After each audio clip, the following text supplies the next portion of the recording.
Je suis Isengeki Ushindi.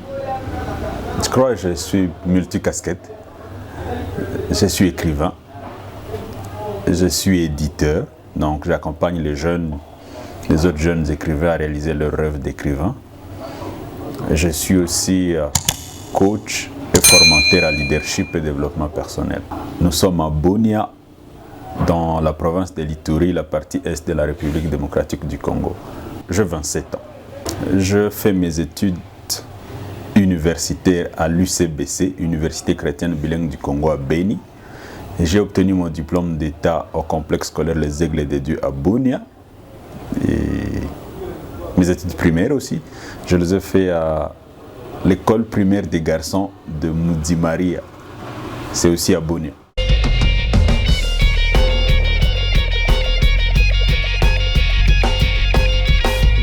Pour être écrivain, je crois que c'était une aspiration qui chauffait mon cœur depuis trop jeune. Je me souviens, en deuxième année secondaire, j'avais tenté une aventure. J'ai essayé de faire une sorte de carnet dans lequel j'écrivais tout ce que je pensais. J'ai développé une série de réflexions, mais j'étais trop jeune. Je n'avais pas de repères. Je ne savais pas par où passer. Et cette aventure s'est éteinte comme ça, étouffée dans l'œuf. C'est quand je suis parti à l'université que ces petits écrivains qui sommeillent en moi s'est réveillé. J'ai réalisé qu'il y avait beaucoup de questions que la société s'est posées. Il y avait des questions que les gens autour de moi se posaient et que de manière instinctive, j'avais des réponses. Au fait qu'il y avait des réflexions que j'avais faites en amont et des questions que les gens posaient et que moi je me disais ça, au moins à cette question, j'ai déjà une réponse et je me suis dit pourquoi ne pas étendre le champ. Parce que cette question, il y a des gens seulement qui ont eu le courage de poser ces questions. Et qu'en est-il de ceux qui ont ces questions dans leur tête, mais ne peuvent pas les poser parce qu'ils ont peur, parce qu'ils ne peuvent pas s'exprimer, ils ont peur de s'exprimer d'une manière ou d'une autre.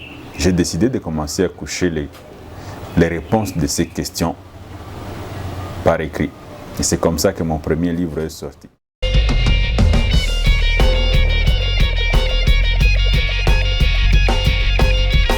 Si je peux commencer par combien d'exemplaires vendus, je ne saurais pas le dire. Parce que déjà, ça se vend à compte-gouttes. Le travail est lourd, je peux dire dur.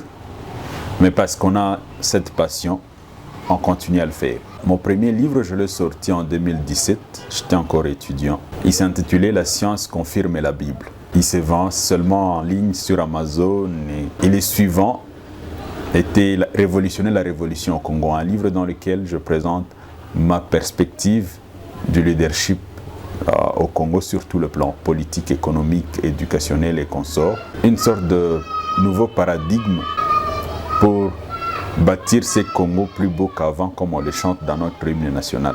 Et puis en 2020, nous avons produit un livre intitulé « Champion de naissance ». C'est un livre de développement personnel. En fait, un livre basé sur le leadership personnel d'abord. Parce que je suis convaincu qu'avant d'être leader d'un groupe, on doit commencer par bien se conduire.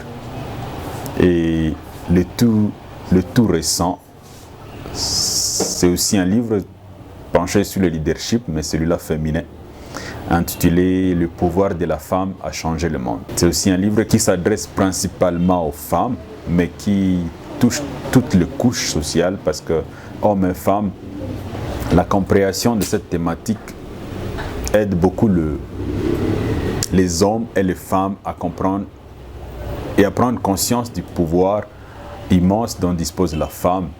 Si ce pouvoir est bien géré, je suis convaincu, et comme le livre l'a démontré, on peut changer beaucoup de choses, on peut renverser la donne, quoi. Les écrivains qui m'ont fait rêver dans mon enfance, je ne crois pas encore avoir atteint leur niveau.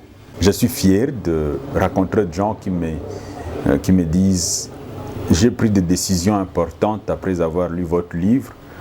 Des gens qui me disent « La lecture de vos 2 livres, autant de livres que j'ai lus de vous ont radicalement changé ma vie ». Et Pour moi, c'est très encourageant et aussi inspirant. Ça me permet de continuer.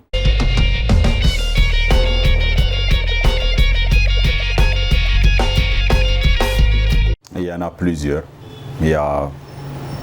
Par exemple, il y a le coût de production des livres, le pouvoir d'achat de notre communauté et aussi la prédisposition à aimer la lecture. Ces trois facteurs sont déterminants dans la réussite ou l'échec de notre profession. Par exemple, pour produire les livres, nous sommes obligés de recourir à plusieurs réseaux pour arriver à faire un livre physique comme ça. Déjà, ça coûte une fortune et que quand on arrive sur le terrain, on réalise que le pouvoir d'achat, les gens trouvent que nos livres sont plus chers. Et aussi, notre système d'éducation, ça me désole de le dire, mais ça ne nous a pas préparés à aimer la lecture.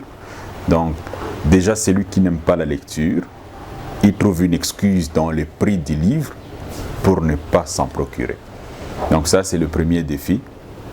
Le deuxième défi, c'est la confiance. Mon parcours d'écrivain m'a permis de comprendre une chose, c'est que les gens n'achètent pas les livres, mais ils achètent l'auteur. Donc, c'est en fonction de la confiance que vous inspirez avec vos précédents écrits qui font que les gens décident s'ils peuvent acheter celui-ci ou pas. Pourtant, quand vous commencez, vous n'avez pas de précédent. Donc, dans la plupart des cas, quand on commence, on a des grandes difficultés, il faut un grand réseau, la famille, les amis doivent vous soutenir. Pas nécessairement en vous donnant de l'argent, mais en achetant vos livres. Donc, notre premier cercle doit croire en nous pour nous propulser.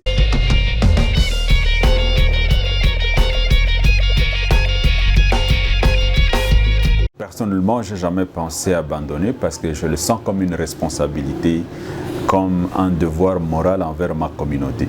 Donc, je le fais par passion. Je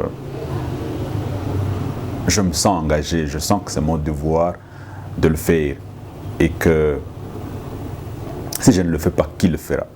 Si Dieu se sert de moi, c'est un privilège d'une manière. Donc, moi, personnellement, je ne compte pas abandonner.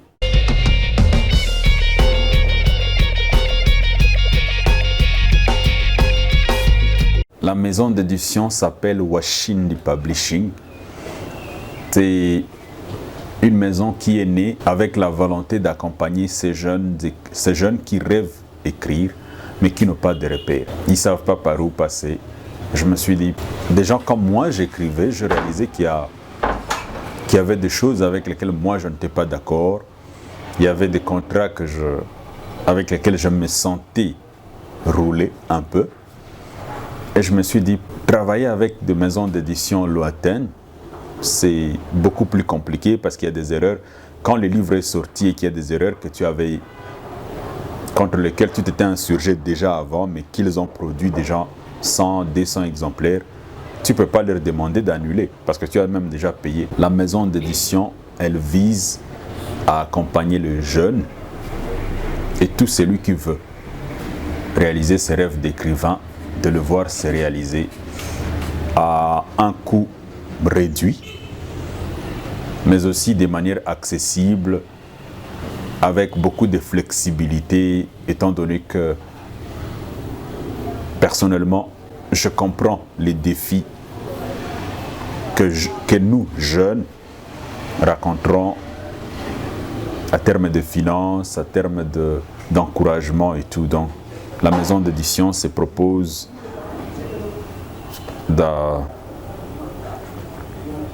d'accompagner, d'encourager et d'éclairer tous ces jeunes vieux à accomplir leur rêve d'écrivain.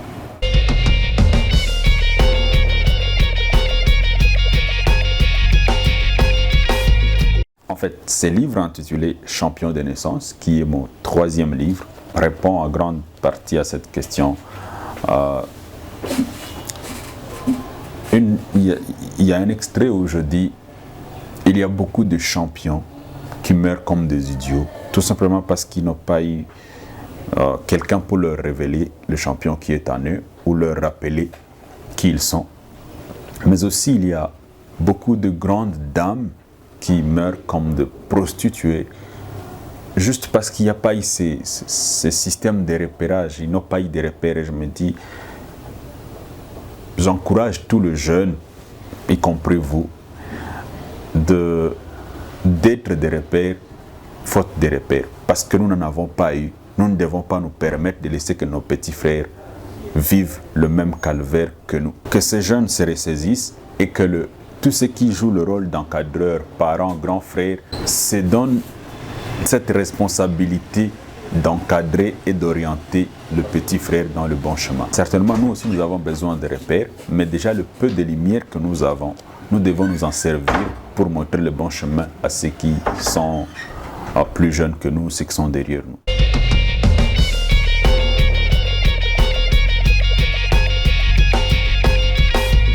La lecture est une arme de construction massive. Que la jeunesse s'en serve à bon escient. Que les encadreurs encouragent le plus jeune à lire, parce que la lecture travaille l'esprit et ça peut faire toute la différence. Pour le contexte de notre province, je pense que nous avons plus que jamais besoin d'une prise de conscience collective. Parce que ceux qui sont sur le terrain d'atrocité sont des jeunes.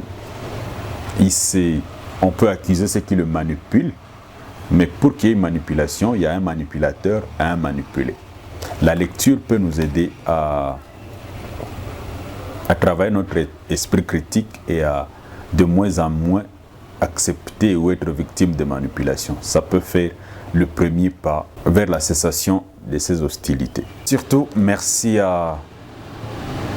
pour l'opportunité que vous nous donnez de parler encore une fois de plus à la jeunesse. Merci.